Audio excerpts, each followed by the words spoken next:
Assalamualaikum warahmatullahi wabarakatuh. Selamat siang, saya Ari Rahmatullah dari dengan NIM 64240084 dengan kelas yaitu 644C.11. Saya akan mempresentasikan makalah akuntansi manajemen yaitu penerapan break even point dalam perusahaan studi kasus PT Sejahtera Manufaktur.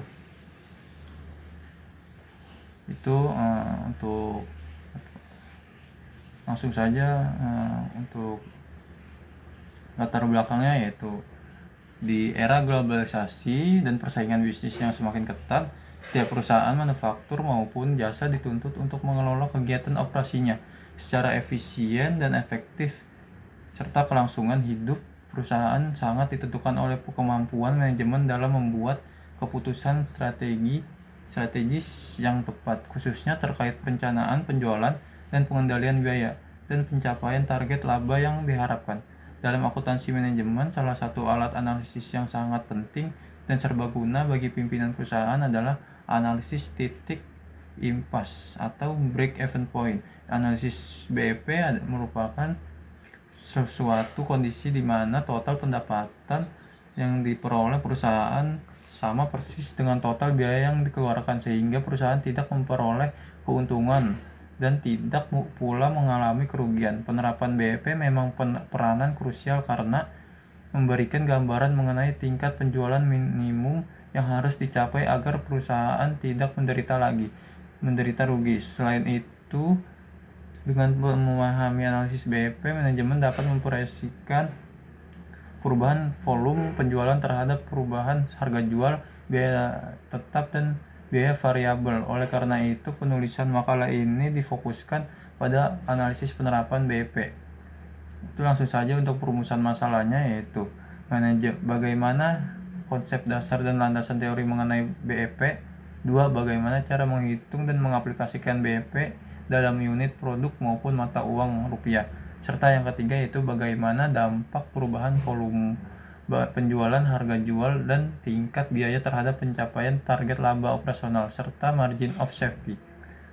1.3 Tujuan dan manfaat, yaitu memahami konsep dasar, manfaat, serta komponen utama dalam analisis BEP.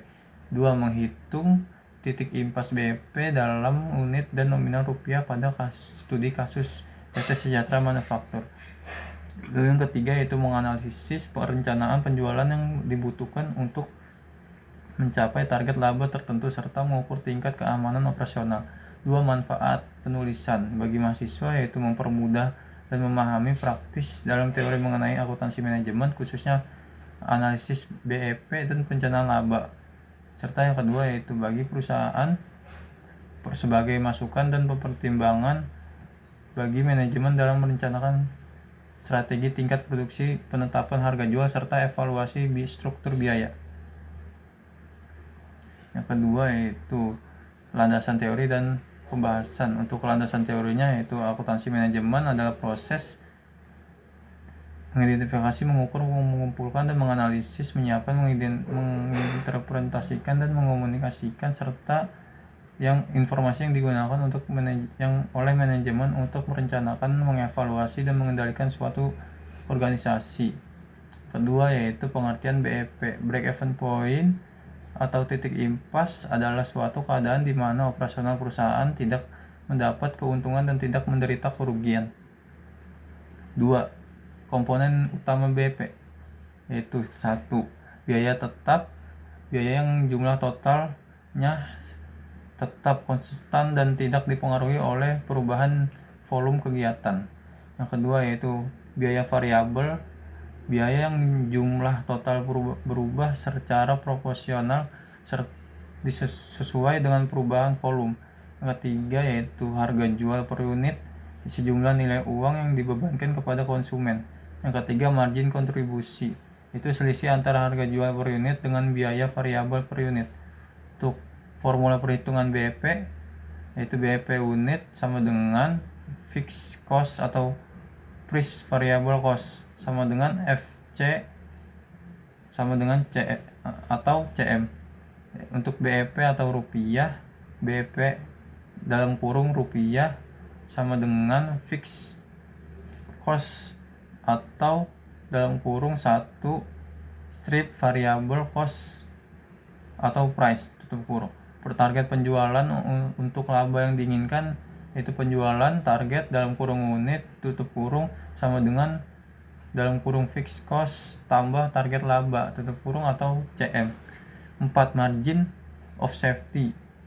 Margin of safety menunjukkan bahwa seberapa jauh peningkatan penjualan yang dianggarkan atau real boleh untuk turun sebelum perusahaan menderita kerugian. Rumusnya adalah most dalam kurung persen tutup kurung sama dengan penjualan dianggarkan dikurang penjualan BEP tutup kurung sama atau penjualan dianggarkan tutup kurung kali 100. 2.2 data perusahaan untuk menerapkan analisis BEP diambil dari studi kasus data operasional tahunan PT Sejahtera Manufaktur yang bergerak di bidang produksi peralatan elektronik rumah tangga. Berikut adalah biayanya. Harga jual sama dengan 500, biaya variabel, biaya bahan langsung 180.000, biaya tenaga kerja langsung 80, biaya overhead pabrik variabel 40, total variabel 300. Yang ketiga biaya tetap yaitu biaya sewa gedung dan pabrik 240 juta, biaya sewa gedung, biaya gaji karyawan dan manajemen tetap 300 juta, penyusutan mesin dan peralatan 60 juta, total biayanya yaitu 600 juta. Target penjualan dianggarkan yaitu 5.000 unit. 5. Target laba operasional ditargetkan 200 juta. 2.3 Pembahasan. Berdasarkan data dari keuangan PT Sejahtera Manufaktur adalah sebagai berikut: perhitungan margin kontribusi. Lalu yang kedua, perhitungan break even point BEP dalam unit. Lalu yang ketiga, perhitungan target penjualan untuk laba 200 juta. Lalu yang keempat, ada perhitungan margin of safety, sudah ada di makalahnya. Lalu untuk penutup yaitu kesimpulan, berdasarkan hasil pembahasan dan analisis mengenai BEP di PT Sejahtera Manufaktur dapat ditarik beberapa kesimpulan, yaitu analisis BEP merupakan instrumen perencanaan keuangan yang sangat krusial dalam akuntansi manajemen untuk menentukan batas minimum produksi. Yaitu yang kedua, PT Sejahtera Manufaktur memiliki titik impas BEP penjualan 3.000 unit atau setara dengan pendapatan sebesar 1.500. Untuk memperoleh target laba sebesar 200 juta, perusahaan harus mampu menjual sebanyak 4.000 unit. 4. Nilai margin of safety. Perusahaan berada pada angka 40%. Saran, yaitu pengendalian biaya. Manajemen disarankan untuk melakukan efisiensi pada biaya. 2. Mengoptimalkan volume penjualan. Karena target anggaran adalah 5.000 unit, perusahaan perlu memperkuat strategi pemasaran dan kontribusi. Lalu yang ketiga yaitu simulasi sensitivitas biaya. Manajemen hendaknya secara berkala mengupdate kalkulasi BEP serta fluktuasi harga bahan baku atau kenaikan biaya tetap. Sekian dari presentasi makalah dari saya. Kurang lebihnya mohon maaf. Assalamualaikum warahmatullahi wabarakatuh.